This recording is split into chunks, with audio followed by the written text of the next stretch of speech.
Hello నమస్తే, welcome to బంగారం అమ్మకానికి నమ్మకమైన సంస్థ వాల్యూ గోల్డ్ సమర్పించు బామలు సత్యభామలు powered by Subhamastu shopping mall.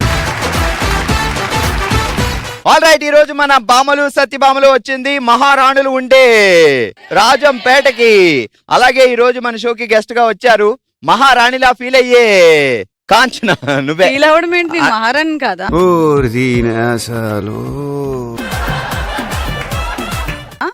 నువ్వు విలను కదా ముడుములులో. మహారాణి ఎలా అవుతావు? విలన్లో కూడా మహారాణులు ఉన్నారు. అంటే ఇప్పుడు కాదంబరి ఎవరు అందులో? కాదంబరి మా అమ్మగారు. మీ అమ్మగారు. ఆమె మహారాణి. ముసలోళ్ళని ఏమంటారు ఆమె? మహారాణి గారు ఏం తెచ్చారు మాకు వచ్చేటప్పుడు? ఏ రాజు అయినా ఏ రాజ్యం నుంచి అయినా ఇంకో రాజ్యానికి వెళ్ళేటప్పుడు వజ్ర వైడూర్యాలు, నవరత్నాలు, కంఠాభరణాలు తెచ్చేవారంట. మీరేం తెచ్చారు? నా మనసు తీసుకొచ్చాను.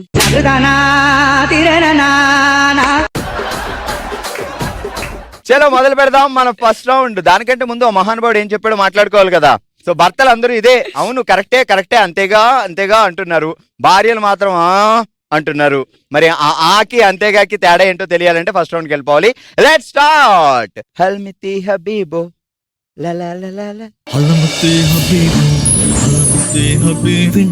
ఆల్ రైట్, కుప్పలు ఎంటర్టైన్మెంట్ ఇవ్వడానికి మా వాళ్ళు రెడీగా ఉన్నారు. మరి తీసుకోవడానికి మనం కూడా రెడీగా ఉందాం. అమ్మా ఇచ్చేయండి అమ్మా.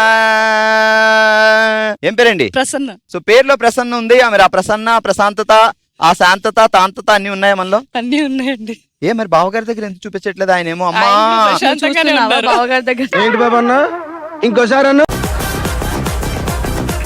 అయ్యో ఆయన నేను మొన్న ధనాదన్ మహాదన్ కార్యక్రమంలో కూర్చున్నప్పుడు ఆయన బాధ చూసి నేను అసలు తట్టుకోలేకపోయాను. పేరు చూస్తే ప్రసన్న, కానీ ఆ వదనంలో ప్రసన్నమే ఉండదు. నా వైపు ఎప్పుడు చూసినా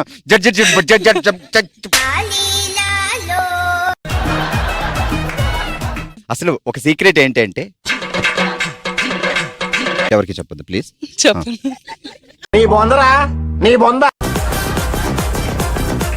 ఓకే, ప్రసన్న గారు ఏంటి? బావగారి పేరేంటి? మురళి. వాయించు వీణ పదే పదే హృదయాలలోన. ఈ పాట ఆ పాట కదా? ఈ పాట ఒకటి ఉందా?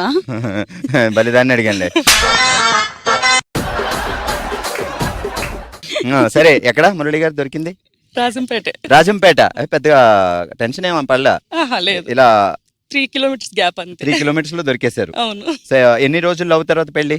లవ్ ఏం లేదండి, అరేంజ్డ్ మ్యారేజ్. ఈ రోజు నాకు అదే కావాలి. నేను ప్రపంచానికి తెలియజేయబోతున్నాను. ఫ్యూచర్ జనరేషన్ కి అసలు ఈ పెళ్లి చూపులనే కాన్సెప్ట్ తెలియదేమో అనుకుంటున్నాను. డైరెక్ట్ కాఫీ డేకి వెళ్ళాలి, కూర్చోవాలి, ఆల్రెడీ ఓకే నెక్స్ట్ మ్యారేజ్ అనుకోవాలి. బట్ మా సిస్టర్ అప్పుడే ఆ పని చేసింది అనుకోండి.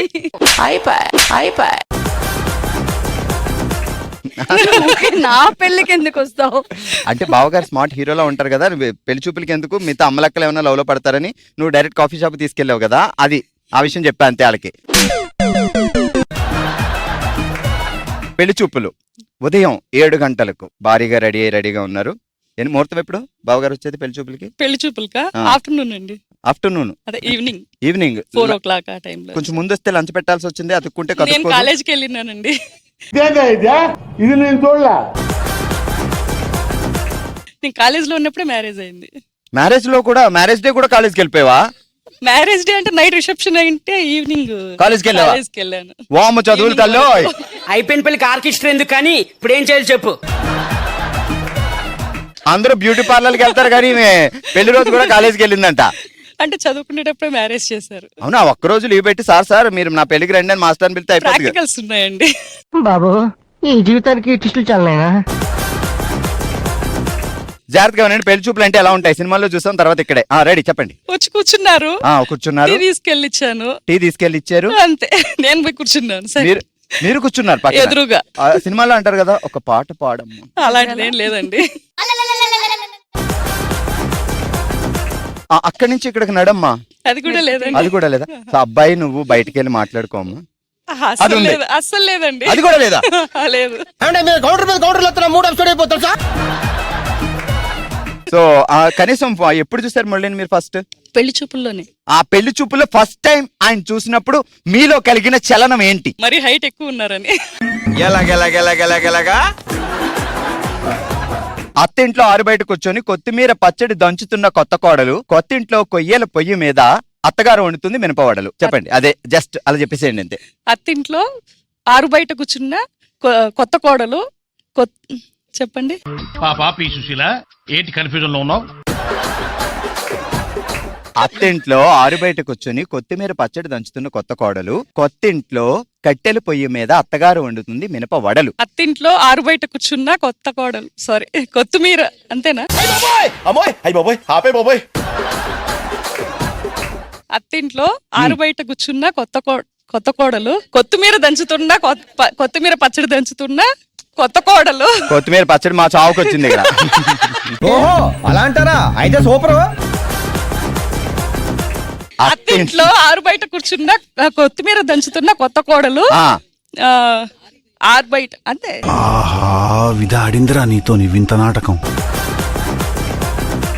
అత్తింట్లో ఆరు బయట కూర్చొని కొత్తిమీర పచ్చడి దంచుతున్న కొత్త కోడలు, కొత్తింట్లో కట్టెల పొయ్యి మీద అత్తగారు వండుతుంది మినప వడలు. అత్తింట్లో ఆరు బయట కూర్చున్న కొత్తిమీర దంచుతున్న కొత్త కోడలు, కొత్తింట్లో వండుతుంది మినపోడు, అత్తగారు వండుతుంది మినపోడలు. రండి, నమస్తే. నమస్తే అండి. ఏం చేస్తుంటారు? నేను ఫార్మసీ రన్ చేస్తుంటాను. Medical shop. సార్ ఏం చేస్తారు? Doctor. Hello doctor. Heart miss. అయ్య బాబాయ్, పాపకి సిగ్గు మొగలేస్తుంది. పెళ్లి చూపులా లవ్వా? లేదు, అరేంజ్ డే. Arranged పెళ్లి day. చూపులే. కాదు, ఇప్పుడు మ్. డాక్టర్ గారి దగ్గరికి అందమైన పేషెంట్లు వస్తే ఏంటి పరిస్థితి? నాకేంటి ప్రాబ్లం? ఇల్లు నా పేరుతోనే రాశారు. అయ్యో,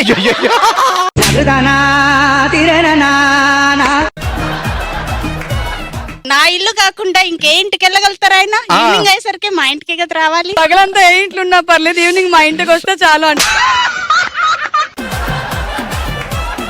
పెళ్లి చూపుల ఘట్టం గురించి మాట్లాడుకుంటున్నాం. Right. ఆ రోజు ఆ. సాయంత్రం 6:15 నేను మార్నింగ్ 9 నుంచి వెయిట్ చేస్తుంటే ఆయన ఈవినింగ్ 8 కి వచ్చారు. అబ్బా, అది ఇదేనా ఇదే? ఇది నేను చూడలే. ఆ మధ్యలో ఆ. 4 మెంబర్స్ ని చూసారు ఒకే రోజు. ఆయనకి అప్పుడు హాస్పిటల్లో వర్క్ చేస్తున్నారు, లీవ్స్ ఎక్కువ ఉండవు. ఎక్కువ ఆయన వస్తాయి.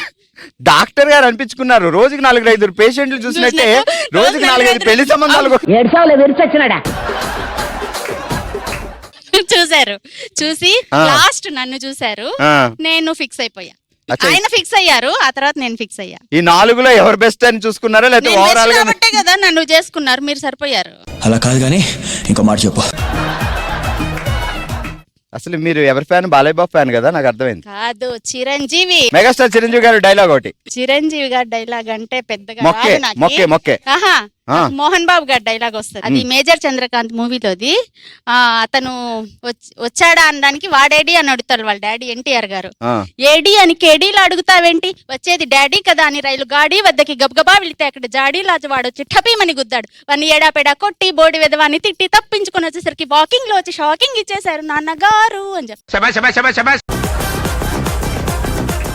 పులికి పుట్టాయి ఎర్రని పులి పిల్లలు, Okay. పిల్లికి పుట్టాయి నల్లని పిల్లి పిల్లలు. ఫాస్ట్ గా 10 times. పులికి పుట్టాయి ఎర్రని Fast. పులి పిల్లలు, పిల్లికి పుట్టాయి నల్లని పిల్లి అలా పిల్లలు. కాదు, పులికి పుట్టాయి ఎర్రని పిల్లి పిల్లలు, నా పిల్లికి పులికి పుట్టాయి ఎర్రని పులి పిల్లలు, పిల్లికి పుట్టాయి నల్లని పిల్లి పిల్లలు. యాక్షన్. పులికి పుట్టాయి ఎర్రని పులి పిల్లలు, పిల్లికి పుట్టాయి నల్లని పిల్లి పిల్లలు. పులికి పుట్టాయి ఎర్రని పులి పిల్లలు, పిల్లికి పుట్టాయి నల్లని పిల్లి పిల్లలు. పులికి పుట్టాయి ఎర్రని పులి పిల్లలు, పిల్లికి పుట్టాయి నల్లని పిల్లి పిల్లలు. అమ్మయ్య, పులికి పిల్లి పిల్లల్ని పిల్లికి పులి పిల్లల్ని పుట్టించింది. అదే నేను వెయిట్ చేస్తున్నా, ఎప్పుడు జరుగుద్దా ఈ ఘోరం అని. ఓకే, చెప్పండి కొట్టండి. ఏంటి హరిత గారి సంగతులు? చెప్పండి. బావగారి పేరేంటి? మహేష్. మహేష్. రెడీ. హరిత గారు పెళ్లి చూపుల గురించి మాట్లాడుకుంటున్నాం. మీ పెళ్లి చూపుల విషయం చెప్తే ఫ్యూచర్ జనరేషన్ కి పెళ్లి చూపులు ఎలా ఉంటాయో తెలుస్తాయి. ఆ రోజు ఉదయం ఎంత టైము? 10:30. 10:30. మీరు పట్టు చీర కట్టుకొని నో మల్లెపూ నో కంప్యూటర్ క్లాస్ లో ఉంటే పిలిచి మరీ పెళ్లి చూపుల్లో కూర్చోబెట్టారు. ఆయన అలా ఎంట్రీ ఇచ్చారు. ఎస్. మీ గుండెల్లో భయం. భయమా? ఏంట్రా బాబు హీరోలా ఉన్నాడు, నన్ను ఓకే అంటాడా కాదు, ఇప్పుడు నన్ను ఓకే అంటే బాగుంది దేవుడా అని ఎన్ని దేవుళ్ళకి మొక్కారు? నథింగ్. ఫస్ట్ పెళ్లి చూపులే ఓకే.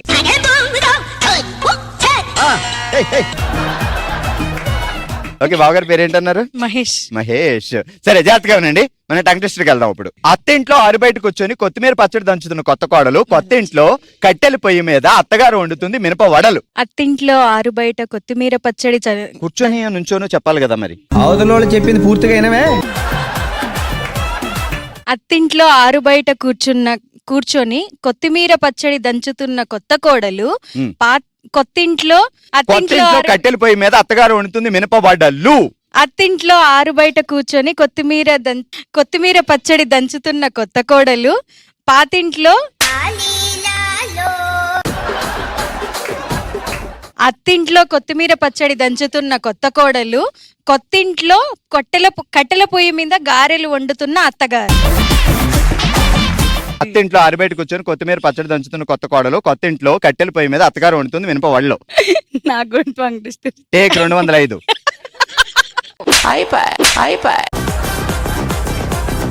అత్తింట్లో ఆరు బయట కూర్చొని కొత్తిమీర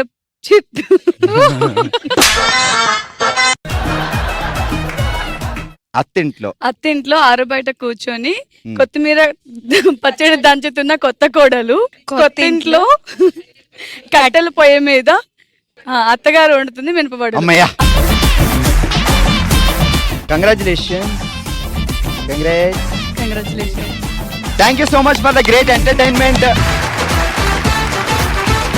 ఆల్ రైట్, ఫస్ట్ రౌండ్ లో ఇచ్చిన ఎంటర్టైన్మెంట్ చూసి మీరు షాక్ అయ్యారో అంతే, మా వాళ్ళు అలాగే ఉంటారు. మరి అంతకంటే డబ్బల్ ఎంటర్టైన్మెంట్ ఇవ్వడానికి మూవ్ అయిపోదాం మన నెక్స్ట్ రౌండ్ కి. Let's start. ఓ శివంగి. ఆల్రెడీ ఈ రోజు ఓషివంగ్ లో మనం ఆడుతున్నాం జంపింగ్ జపాంగ్ అనే ఆట. ఎలా ఆడాలి ఏంటి రూల్స్ అంటే, మీకు 9 బాల్స్ ఇస్తా, మీకు 9 బాల్స్ ఇస్తా. ఇది ఇలా తీసుకొని ఒక బాల్ మేము ఇలా వేయగానే దీన్ని ఇలా ఎగరేసి అలా క్యాచ్ చేయాలి, అంతే, సింపుల్. సో 9 ఛాన్సెస్ ఉన్నాయి, 9 పాయింట్లు సాధించే అవకాశం కూడా ఉంది. వనజ అండ్ దీప్తి రెడీగా ఉన్నారు ఫస్ట్ రౌండ్ ఆడడానికి. చూద్దాం మరి వీళ్ళిద్దరిలో ఎవరు విన్ అవుతారో. Ready, 3, 2, 1 start. మొదటి బాల్. మీకు బియ్యం చెరగడం బాగా అలవాటు ఉన్నట్టు. రెండో బాల్ పైకి ఎగరండి, పైకి.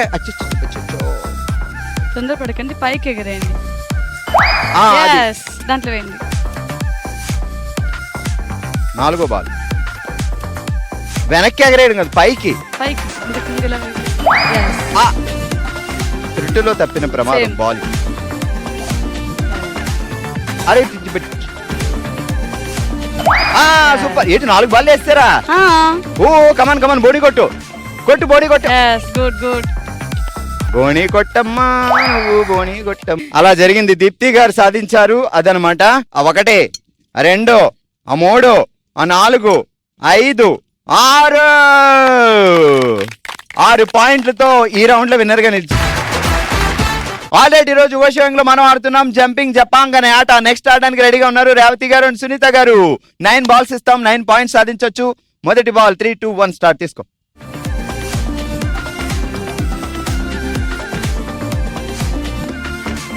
పైకి వేయండి, పైకి ఇక్కడే ఎగరేయండి. ఈజీ అవుతుంది. పైకి పైకి ఎగరేయండి. ఇంకా మనకి 6 ఛాన్సులే ఉన్నాయి.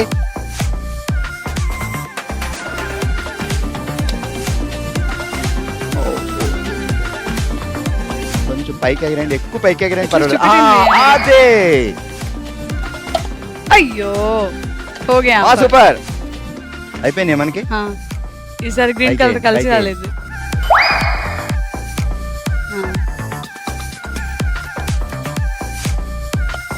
Good good.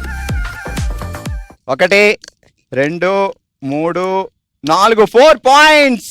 ఈ రౌండ్ లో రేవతి గారు సాధించారు 4 పాయింట్స్. ఈ రోజు ఓషివంగ్ లో మనం ఆడుతున్నాం జంపింగ్ జపాంగ్ అనే ఆట. నెక్స్ట్ రౌండ్ లో ఆడడానికి అజిత గారు పద్మజ గారు రెడీగా ఉన్నారు. మరి ఎవరు ఎన్ని పాయింట్స్ క్యాచ్ చేస్తారో చూద్దాం. So 3, 2, 1 start. First ball. పైకి పైకి పైకి పైకి, కొంచెం ఎక్కువ పైకి ఎగరేయాలి. బియ్యం చెరిగినట్టు చెరకండి. తిప్పాలి, తిప్పి పట్టాలి, ఇటువైపు పట్టాలి. కొంచెం ఎక్కువ పైకి వేయండి మా, అప్పుడు మీకు ఈజీ అవుతుంది. కొంచెం పైకి ఇస్తారండి, పైకి. పడిందా? వేసాను. పైకి వేయండి, బాగా పైకి వేస్తే మీకు ఈజీ. మళ్ళీ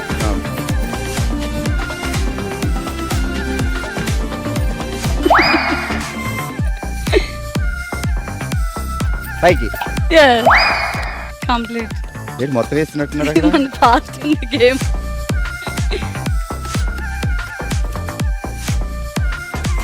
ఏంటి పైకి, ఎంత పైకి? ఓకే, పద్మజ గారు సాధించారు 1 పాయింట్. 1, 2, 3, 4, 5, 5, 6. 6 పాయింట్లు. ఈ రౌండ్ లో అజిత గారు 6 పాయింట్లు సాధించి విన్నర్ గా నిలిచారు. ఈరోజు ఓషియంగ్ లో మనం ఆడాం జంపింగ్ జపాంగ్ అండ్ విన్నర్స్ వనిజ గారు, రేవతి గారు అండ్ అజిత గారు. కంగ్రాచులేషన్స్ విన్నర్స్ కి. మన నెక్స్ట్ రౌండ్ మనసులో మాట. మనం అందరూ ఒక ఫ్యామిలీ కాబట్టి తన మనసులో మాటను మనతో షేర్ చేసుకోవడానికి ఇప్పుడు మన ముందుకు వస్తున్నారు రాజశ్రీ గారు. ఎలా ఉన్నారు అమ్మా? బాగున్నాను. సో అందరం ఒకటే కుటుంబం కాబట్టి మీరు ఏదో చెప్పాలని వచ్చారు, చెప్పండి మా. మా అమ్మగారు నాకు 2.5 years ఉన్నప్పుడే చనిపోయారు. సో అమ్మ ప్రేమ ఎలాంటిదో కూడా తెలియదండి నాకు. మా నాన్ననే చూసుకున్నారనమాట. ఎంతమంది మీరు? నేను ఒక్కదాన్ని, నో సిస్టర్స్, నో ఒక్కరే పాప. బ్రదర్స్. ఎందుకు అమ్మగారికి ఏం జరిగింది అప్పుడు? Health issue. సో 2.5 years మీకు చిన్న పాప. 2.5 years. నాన్నగారు ఏం వర్క్ చేసేవాళ్ళు? నాన్నగారు బిజినెస్. సో అమ్మకి ఏదో హెల్త్ ఇష్యూస్ వచ్చి మీకు అసలు ఊహ కూడా తెలియని టైం. ఇంట్లో ఇంకా నానమ్మ, అమ్మమ్మ? నానమ్మ ఉన్నారు. నాన్న వాళ్ళ మదరు ఆమెనే చూసుకునింది. మా నాన్ననే మ్యారేజ్ చేశాడు. నాన్న అంటే అంత చిన్న వయసులో అమ్మగారు చనిపోతే నాన్నగారు మళ్ళీ పెళ్లి కూడా చేశారు? చేసుకోలేదు. అంటే నెక్స్ట్ వచ్చిన వాళ్ళు ఎలా ఉంటారో ఏమో తెలియదని నాన్న వాళ్ళు చేసుకోలేదు అనమాట. 100% కరెక్ట్. ఏమో మేబీ మంచి పిన్ని రావచ్చు, లేదు అంటే మీకు టార్చర్ పెట్టే పర్సన్ రావచ్చు, అది చూసి ఆయన తట్టుకోలేకపోవచ్చు. సో దానికోసం 2.5 years పాప కోసం తన లైఫ్నే త్యాగం చేసుకున్నారు నాన్నగారు. అలాగే చూసుకున్నారు. ఒక స్కూల్కి వెళ్ళేప్పుడు కానీ పక్కింటి వాళ్ళని, ఎదురింటి వాళ్ళని అడిగి హెయిర్ స్టైల్ వేయించుకునేదాన్ని. మా నాన్నమ్మకు కూడా హెల్త్ ఇష్యూనే. సో వాళ్ళని వీళ్ళని అడిగి వేయించుకునేదాన్ని. సో నాన్నే బాక్సులు పెట్టడం అన్నీ నాన్నే చేసేవాడు. అన్నీ చాలా ఇబ్బందులు పడ్డాను. ఆ తర్వాత అయితే నేను చదివింది ఇంటర్మీడియట్. చదివించాలంటే చాలా కష్టం కదా. సో అందువల్ల అయితే మ్యారేజ్ చేశారు. అంటే కొంచెం ఇంట్లో ఉంటే ఇంటర్మీడియట్ తర్వాత వంటది మీరు చేస్తే నాన్నగారు కొంచెం నాకు మ్యారేజ్ అయినాక తర్వాత మా నాన్ననే కూడా ప్రెగ్నెంట్ అప్పుడు తల్లి ఉండాలి కదండి ఎవరికైనా. ఈవెన్ కన్యాదానం అనేది కూడా ప్రతి పేరెంట్స్ కి చాలా ఇంపార్టెంట్ థింగ్ అది. సో దానికోసం ఎదురు చూస్తుంటారు. సో మీకు ఎవరు చేశారు కన్యాదానం? నాకు మా పిన్ని బాబాయ్ చేశారు. మా నాన్నకు నన్ను కనిన దానికి కూడా లేకుండా పోయింది. సో సాధారణంగా అమ్మ లేనప్పుడు మీరే తల్లిగా తను, మీరే కూతురుగా చూసుకున్న మీరు పెళ్ళయి వెళ్తున్నప్పుడు కూడా ఆయన భరించడం చాలా కష్టం. తర్వాత అయితే మా నాన్న నాకు పెళ్ళైనాక 7 years కి మా నాన్న కూడా చనిపోయారు. ఎందుకు? నాన్నగారికి ఏం జరిగింది? నాన్నగారికి కొంచెం జాండీస్ ప్రాబ్లం వచ్చింది. సో అందువల్ల చనిపోయారు. సో పత్యం అది ఏమన్నా మిస్ అయ్యి మేబీ. అంటే అక్కడ నాన్న నా దగ్గరికి రాలేదన్నమాట. వద్దమ్మా నీకు ఇబ్బంది అవుతుంది, నీకు కష్టము, నీకు విలువ ఉండదు అని రాలేదు. సో మీ దగ్గరికి ఆయన రాలేదు, మిమ్మల్ని కూడా వద్దని చెప్పారు. నేనే చూసుకుంటాను, నేనే పడతాను. ఫీవర్ వచ్చి అది జాండీస్ గా చేంజ్ అయిపోయింది. సో అలాగే ఎక్స్పైర్ అయిపోయారు.